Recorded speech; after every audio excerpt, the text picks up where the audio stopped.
ประวัติศาสตร์ความขัดแย้งระหว่างชาวยิวหรืออิสราเอลกับปาเลสไตน์มีความเป็นมายาวนานหลายพันปีแต่จุดเริ่มต้นความขัดแย้งยุคใหม่อย่างเป็นทางการน่าจะเกิดขึ้นหลังสงครามโลกครั้งที่2ที่มีการก่อตั้งประเทศอิสราเอลบนดินแดนที่ชาวปาเลสไตน์อาศัยอยู่ทำให้เกิดการต่อสู้แย่งชิงพื้นที่กันอย่างยืดเยื้อ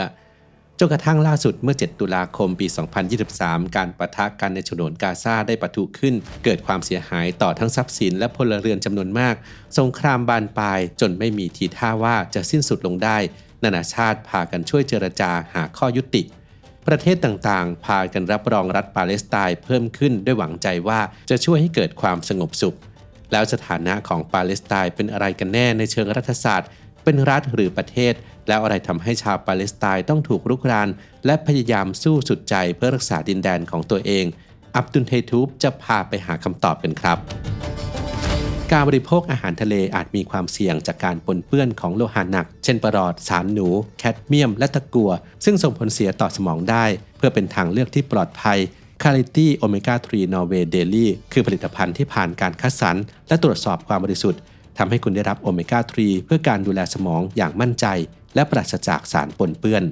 สนใจสั่งซื้อหรือดูข้อมูลเพิ่มเติมที่ quality.asia/abdul-mystery หรือคลิกลิงก์ใต้คลิปได้เลยครับ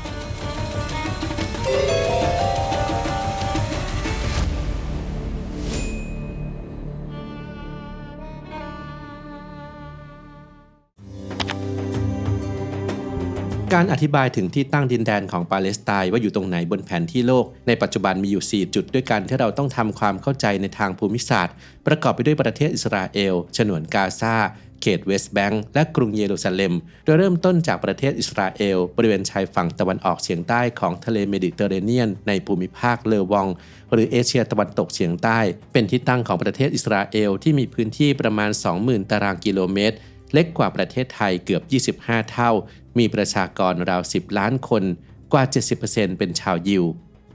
ฉนวนกาซาอยู่ริมชายฝั่งทะเลเป็นพื้นที่เล็กๆที่มีความยาวประมาณ40กิโลเมตรกว้างเพียง10กิโลเมตรขนาดประมาณ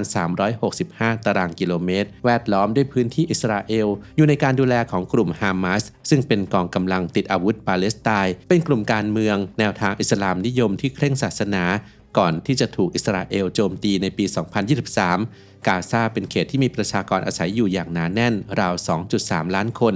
ส่วนใหญ่เป็นชาวปาเลสไตน์เขตเวสต์แบงก์อยู่ทางฝั่งตะวันออกของอิสราเอลค่อนไปทางเหนือติดกับประเทศจอร์แดนบนพื้นที่ราว 5,600 ตารางกิโลเมตรมีประชากรประมาณ 3.2 ล้านคนโดยมีกลุ่มฟาตาซึ่งเป็นกลุ่มการเมืองที่มีนโยบายประนีประนอมกับอิสราเอลดำรงตำแหน่งเป็นผู้นำการเมืองรัฐบาลปาเลสไตน์หรือ PA ยึดมั่นในข้อตกลงสันติภาพออสโลใช้การเจรจาทางการทูตเพื่อสร้างรัฐปาเลสไตน์ได้รับการสนับสนุนจากชาติตะวันตกแม้จะเป็นชาวปาเลสไตน์เหมือนกันแต่ก็มีแนวคิดแตกต่างจากกลุ่มฮามาสในฉนวนกาซาสำหรับกรุงเยรูซาเล็มเมืองหลวงของอิสราเอลโดยเฉพาะอย่างยิ่งเยรูซาเล็มตะวันออกที่อยู่ติดกับเขตเวสต์แบงก์เป็นเขตเมืองเก่าที่เป็นที่ตั้งของสถานที่ศักดิ์สิทธิ์ที่มีคุณค่าทางจิตใจของผู้นับถือศาสนายิวคริสต์และอิสลามทั้งกำแพงร้องไห้โดมทองแห่งศิลาและมัสยิดอัลอักซอจึงเป็นจุดที่มีการปะทะกันทางความคิดและเกิดความขัดแย้งเสมอมาชาวปาเลสไตน์รวมมากกว่า5ล้านคนอาศัยอยู่ในฉนวนกาซาและเขตเวสต์แบงก์แต่ก็ปกครองโดยกลุ่มที่มีอุดมการณ์แตกต่างกันกลุ่มฮามาสได้รับการสนับสนุนจากประเทศมุสลิมตะวันออกกลางเสมอมาในการต่อสู้เพื่อสิทธิและการปลดปล่อยดินแดนปาเลสไตน์รวมทั้งนครเยรูซาเล็มตะวันออกจากการยึดครองของอิสราเอล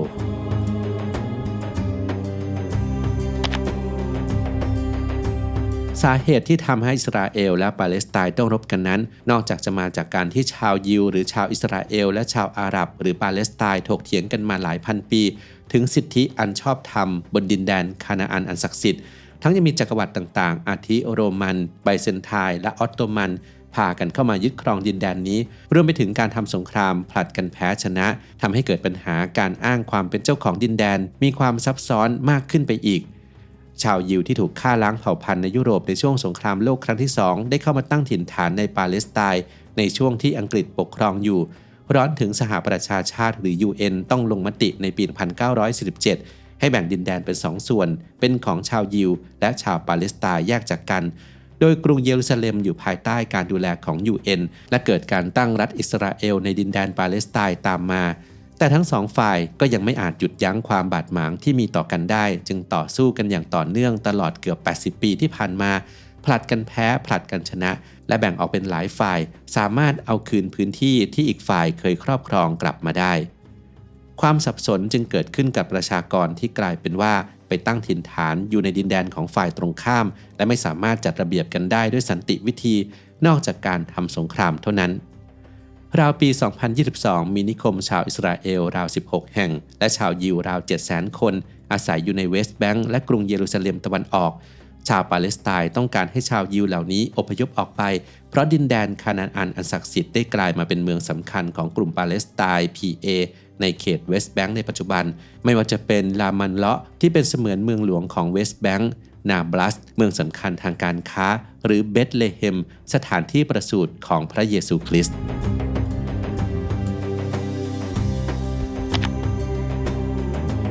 การปะทะกันของชาวยิวและปาเลสไตน์เกิดขึ้นเสมอมาในหลายพื้นที่รัฐบาลอิสราเอลขู่ที่จะคุกคามดินแดนปาเลสไตน์มาโดยตลอดและนำมาซึ่งเหตุการณ์ที่กลุ่มฮามาสเปิดฉากโจมตีอิสราเอลเมื่อวันที่ 7 ตุลาคม ปี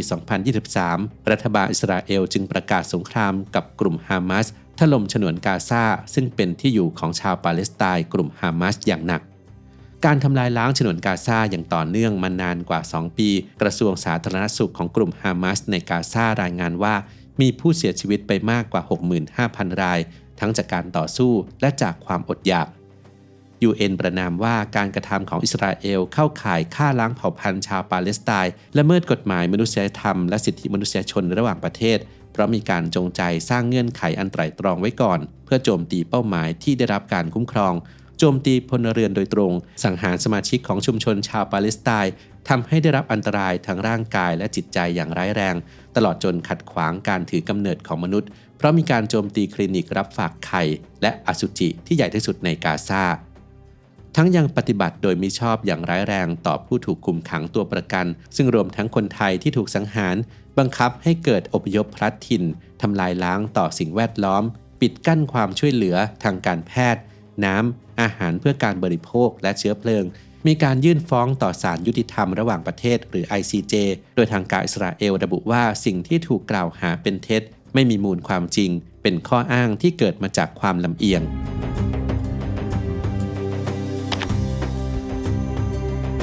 สหประชาชาติหรือ UN รับรองสถานะของปาเลสไตน์มานานกว่า 10 ปีแล้วย้อนกลับไปในการประชุมสมัยที่ 67 ในปี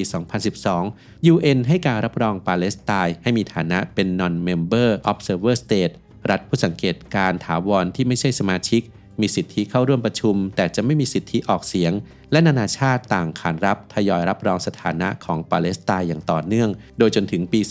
2025 สมาชิก UN ราว 3 ใน 4 จากสมาชิกทั้งหมดที่มีอยู่เกือบ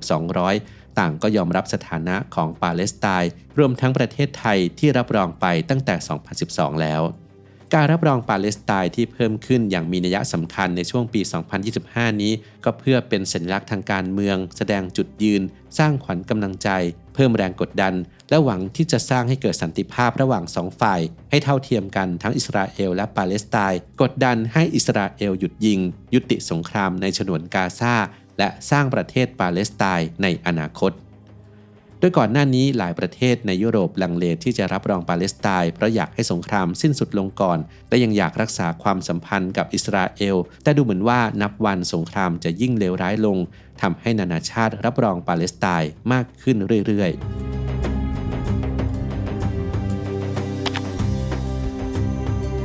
ปาเลสไตน์เป็นรัฐที่ไม่สมบูรณ์และไม่ใช่ประเทศคุณสมบัติของปาเลสไตน์ในปัจจุบันไม่สามารถเป็นประเทศได้เพราะตามอนุสัญญามอนเตวิเดโอปี 1933 มีการตรากฎหมายระหว่างประเทศระบุว่าการที่จะเป็นรัฐและประเทศโดยสมบูรณ์ต้องมีทั้งดินแดนและอำนาจอธิปไตยทำให้ปาเลสไตน์ตามอนุสัญญานี้มีลักษณะเป็นได้แค่กึ่งรัฐเพราะขอบเขตดินแดนของปาเลสไตน์ไม่มีการกำหนดได้ชัดเจนเขตแดนทับซ้อนกันกับอิสราเอลโดยเฉพาะในกรุงเยรูซาเล็มทั้งยังไม่เป็นที่ยอมรับในระดับสากลและส่วนใหญ่ยังอยู่ภายใต้การยึดครองหรือการควบคุมของอิสราเอลและแม้แต่ปาเลสไตน์จะมีประชากรกว่า 5.6 แสนคน แต่ก็อยู่แบบกระจัดกระจายทั้งในฉนวนกาซาและเขตเวสต์แบงก์ตลอดจนในประเทศต่างๆในสถานะผู้อพยพไม่ได้อยู่รวมกันอย่างถาวรในดินแดนใดดินแดนหนึ่งไม่ได้มีอำนาจอธิปไตยไม่มีรัฐบาลปกครองตนเองอย่างเต็มที่และไม่สามารถดำเนินกิจกรรมระหว่างประเทศได้อย่างอิสระโดยปราศจากการแทรกแซงนานาชาติต่างพยายามกดดันในทุกวิถีทางและหวังให้อิสราเอลบรรลุข้อตกลงที่จะหยุดยิงยุติการสู้รบในกาซาที่สร้างความเสียหายอย่างแสนสาหัสอับดุลเฮทูบจะขอเอาใจช่วยให้สันติภาพที่แท้จริงเกิดขึ้นได้โดยเร็วและปาเลสไตน์สามารถกลายมาเป็นประเทศที่สมบูรณ์เพื่อความสงบสุขของประชาชน